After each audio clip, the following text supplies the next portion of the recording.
Hello dear student, आज हम जानेंगे डॉक्टर भीमराव अंबेडकर द्वारा लिखा गया चैप्टर जो है श्रम विभाजन और जाति प्रथा, जो कि एक निबंध है। हम जानेंगे इस चैप्टर के बारे में, लेखक के बारे में जानेंगे। आप लोग जानते होंगे डॉक्टर भीमराव अंबेडकर को कि संविधान निर्माता के रूप में हम लोग उन्हें श्रद्धांजलि अर्पित करते हैं, परंतु यहाँ हम एक लेखक के रूप में जानेंगे। देखेंगे कि चैप्टर में किस तरह का, जो कि ये एक भाषण है, देखिए किस तरह का इसमें उल्लेख किया गया है जाति प्रथा का, और चैप्टर किस ओर इशारा कर रहा है। तो हम सबसे पहले लेखक का परिचय जान लेते हैं। लेखक किस तरह से इस भाषण को दिए हैं और क्या क्या इम्पोर्टेंट है इस चैप्टर में। सबसे पहले हम जान लेते हैं डॉक्टर भीमराव अम्बेडकर के बारे में। बाबा साहेब भीमराव अम्बेडकर का जन्म 14 अप्रैल 1891 ईस्वी महू मध्य प्रदेश में एक दलित परिवार में हुआ। काफ़ी इंपॉर्टेंट लाइन है, इसे आप नोट्स में लिख लेंगे। मानव मुक्ति के पुरोधा बाबा साहेब ने अपने समय के सुप्रसिद्ध जनों में से एक थे। प्राथमिक शिक्षा के बाद बड़ौदा निवेश के प्रोत्साहन पर उच्चतर शिक्षा के लिए न्यूयॉर्क, जो कि अमेरिका में है, फिर वहाँ से लंदन, इंग्लैंड गया। उन्होंने संस्कृत का धार्मिक, पौराणिक और पूरा वैदिक बाद में अनुवाद के जरिए पढ़ा।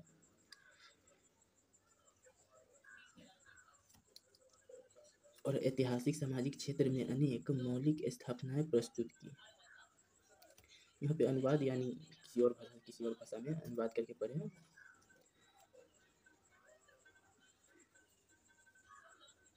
सब मिलाकर वे इतिहास, मीमांसक, विधिवेत्ता, अर्थशास्त्री, समाजशास्त्री, शिक्षाविद तथा धर्म दर्शन के विख्यात बनकर उभरे। सब देश में कुछ समय उन्होंने वकालत भी की। डॉक्टर भीमराव अम्बेडकर एक वकील भी थे, जो कि वकालत करते थे। समाज और राजनीति के बेहद सक्रिय भूमिका निभाते हुए उन्होंने अछूतों, स्त्रियों और मजदूरों को मानवीय अधिकार व सम्मान दिलाने के लिए अथक संघर्ष किया।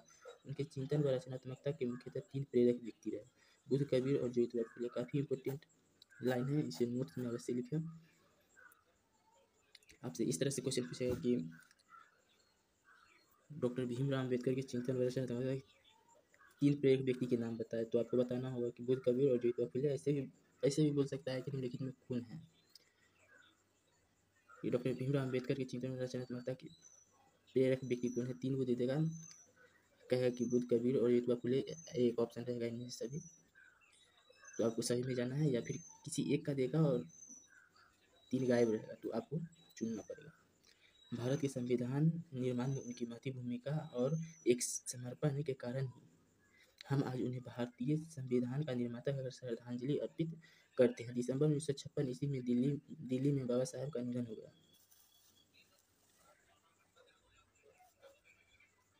बाबा साहब ने अनेक पुस्तकें लिखी। उनकी प्रमुख रचनाएं एवं भाषण: the caste in India, their mechanism, genesis and development, the untouchables, who are they, who are Swaraj, Buddhism and communism, Buddha and his Dhamma, thoughts on linguistic states, the rise and fall of the Hindu women, annihilation of caste आदि। जितने भी important रचनाएं हैं सबको हम notes में लिख लेंगे, जिसमें Buddhism and communism, Buddha and his Dhamma और एनिहिलेशन ऑफ कास्ट, 3 रचनाएं।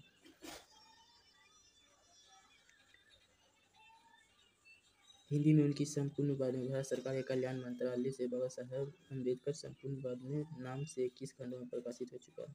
यहाँ प्रस्तुत पाठ बाबा साहब के विख्यात भाषण एनिहिलेशन ऑफ कास्ट से लिया गया है। श्रम विभाजन जाति प्रथा जो है वो एक भाषण से लिया गया है, जो कि एनिहिलेशन ऑफ कास्ट है, और कि ललाई सिंह यादव द्वारा किए गए हिंदी रूपांतरण जाति भेद का उच्छेद से किंचित संपादन के साथ लिया गया।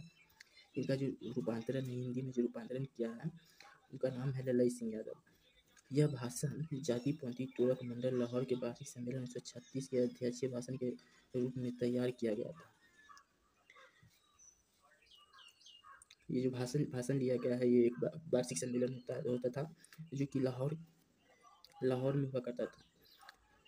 वहीं से इस भाषण को संपादित किया गया है, रूपांतरण किया गया है। ललाई सिंह यादव द्वारा। परंतु इसी क्रांतिकारी दृष्टि से आज को की पूर्णतः सहमति न बन सकने के कारण सम्मेलन स्थगित हो गया और यह पढ़ा न जा सका। बाद में बाबा साहब ने इसे स्वतंत्र पुस्तिका का रूप दिया। प्रस्तुत आलेख में वे भारतीय समाज